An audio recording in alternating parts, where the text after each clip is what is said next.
Have faith. Let it begin. Hello, everyone. My name is Angel, and thank you for watching and listening to another episode of Have Faith, Let It Begin, available on all platforms, from your iPhones to your Androids to your apps such as Spreaker, SoundCloud, iTunes, Tumblr, iHeartRadio. There's so many other opportunities, podcast player, Player FM. These are all the different platforms that are available to you. Even YouTube now puts our shows on, so that if you are not able to download certain apps, you can go on the computer and go to YouTube and watch us at AWS Santana. That's our YouTube page. Let me get started by stating one fact. This show begins and ends with an amazing song, and it is written, performed, produced all by a 14-year-old young lady who I'm proud to call my goddaughter, GABBIE Santana. Thank you for the use of our theme song, Tested by You. Go to her YouTube channel, GABBIE Santana. Let's continue to make her a star, like I know and I always say that she's going to be. She already is. Folks, I want to get started right off the bat with, you saw the title, and you're probably thinking, depression. How would I want to listen to this show, or this episode, I should say, with a title like depression? Well, we've all gone through it. Some of us won't admit to having a depression. Maybe they'll say, well, I've been kind of sad, or I lost my smile. Depression can really quickly creep up on you. And it's what we do with that depression that can move us in the right direction. Back in 2001, I went through a very difficult breakup. The breakup that I had would literally change who I became. Let me be more detailed when I say it would change me. I have always been a very insecure person. I struggled with my weight growing up. I was bullied mainly from my brothers more than my classmates. I struggled with being the youngest of four, and in my opinion at the time, not having the talents that my brothers and sister had, not knowing or identifying who I really was, not understanding who Angel, quote unquote, was. I had a brother who was an amazing athlete, all sports across the board. I have another brother who was gifted into he just was an amazing dancer. He's an amazing performer. He's an entertainer. Then I had my sister, who also was an athlete and an amazing dancer. They all were. And then there was me. Growing up, the only thing I could attach myself to that made me feel better about myself was wrestling. Not the Olympic wrestling, but the sports entertainment world of professional wrestling. Growing up, I watched different superstars teach children lessons of how to grow up, how to say their prayers, eat their vitamins, train every day, and believe in themselves. Yes, I'm talking about a fellow wrestler named Hulk Hogan, who had his message each and every week for the kids. Growing up, I was never ridiculed or picked on for being a wrestling fan. But I continued to struggle with the way I looked, the way I felt about what I looked like in a mirror. As I got older, I struggled with that throughout high school. A lot of people that will listen to this will probably have a hard time believing that, because I always had a smile on my face. I always believed that life was good. And I still do. Even when I went through my struggles, as you had heard in previous episodes, of having a back surgery, having scoliosis, having multiple surgeries for many different things, constantly being sick, I always had a good view on life, and I never hated life. I never took life for granted. But deep down inside, I struggled with my weight. I struggled with the way that I looked. As I got older and met my first love, she made me feel special. She made me feel that I finally had achieved something so great. As the relationship progressed and it got longer and longer, the relationship started to disintegrate. Issues started to come up. I started to get told that I was overweight. She didn't say it in so many words, but would hint that I needed to go on a diet.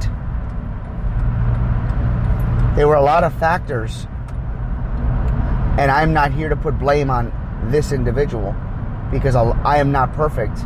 I also was not a very good boyfriend, so to speak. I always put my career at the time and wrestling first.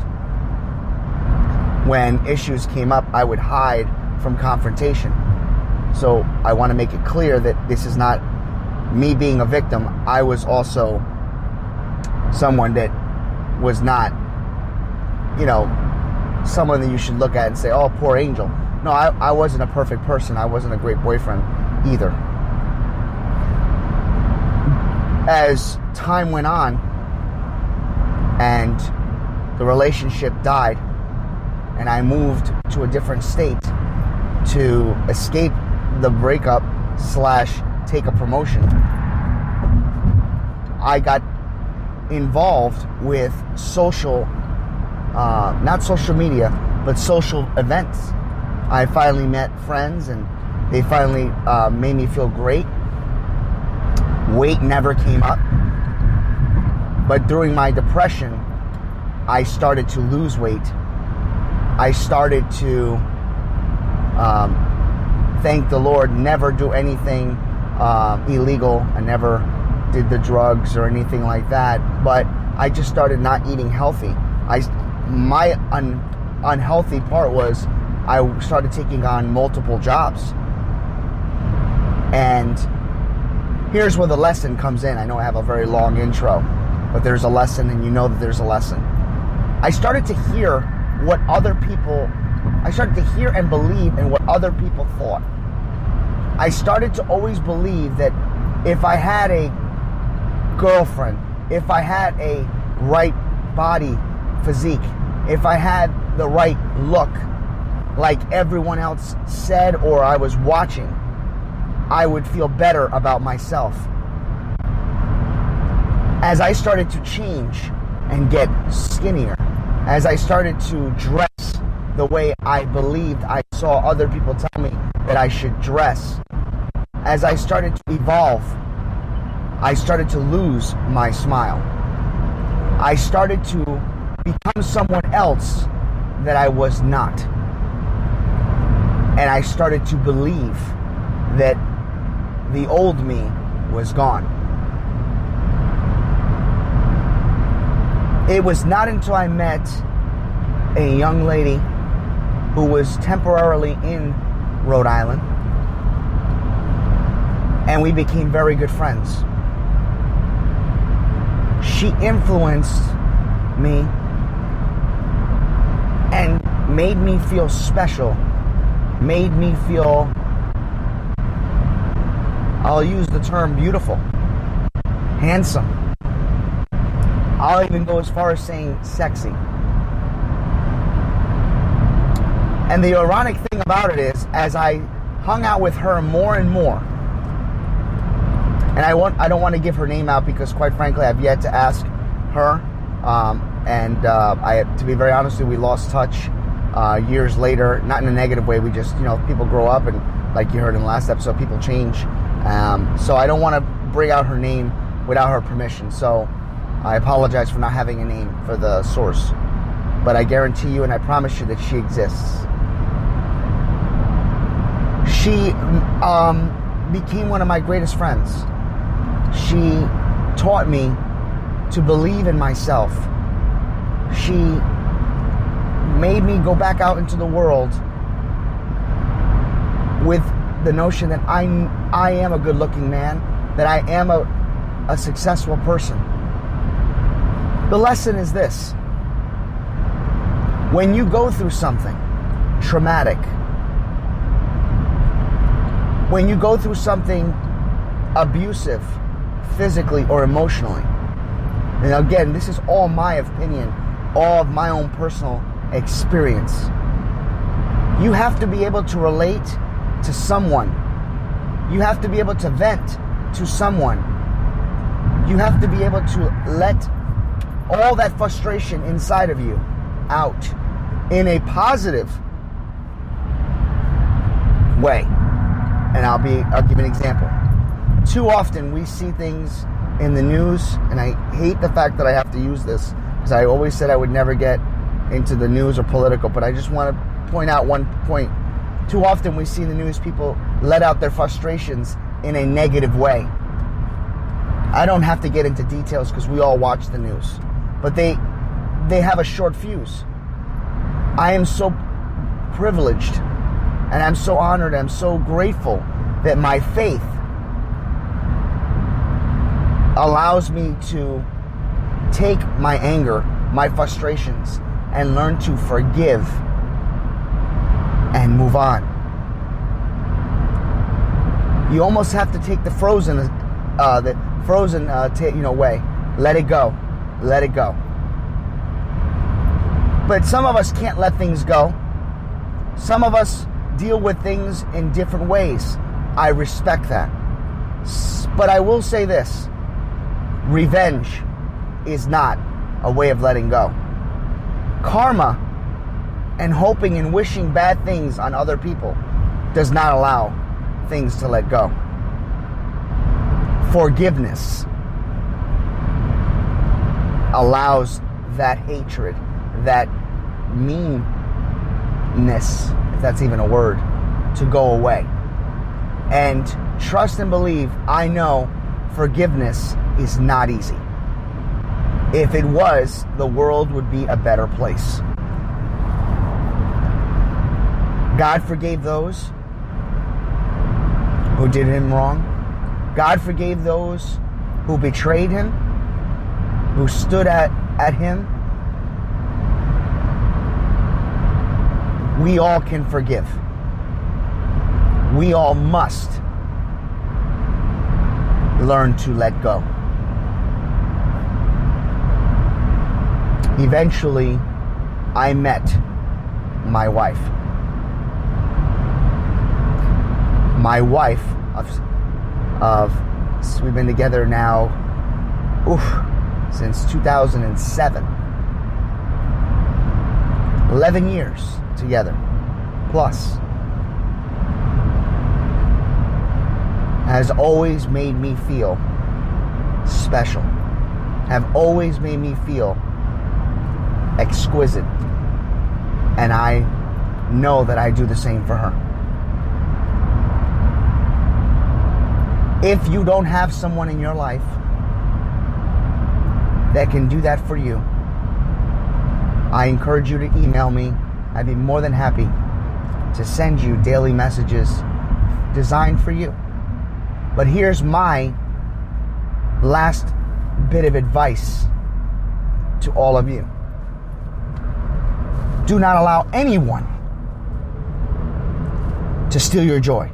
Do not allow anyone to tell you you're not special, you're not handsome, you're not beautiful. Because I've said this many times, and I stress it so powerfully, We are all made in God's image, and God is beautiful. Faith is amazing. We all have God-given talents and qualities that we may not have realized that we can utilize to go out and change the world. But it's now time to do so. It's now time to get up, dust yourself off, and realize that we all are beautiful people. We all are great individuals. We all have a choice of being good. I'm not even going to say the other one. We all have a choice of being good. We all have a choice to be patient. We all have a choice to allow people, to allow you the opportunity to change their lives. Do not allow anyone to tell you how to live your life. Do not allow anyone to tell you that you are not capable. Because I'm here to tell you, as living proof for myself, someone told me once that I will never have a relationship. I am married. Somebody once told me I will never feel good or look good to the world. I beg to differ. Somebody once told me I was not capable of preaching. I began to preach. I service my church when needed to preach. Someone once told me I would never amount to anything, especially get a college degree. I'm a successful businessman. I have a podcast that I dreamed to have. I have a successful marriage. And I've graduated college with a degree. Someone once told me that there was no way I could bounce back after being fired from my sales job. I have the dream job where I work. Somebody once told me that no matter what happens in life, I could never be a good leader. Ironically, my title at work is leader.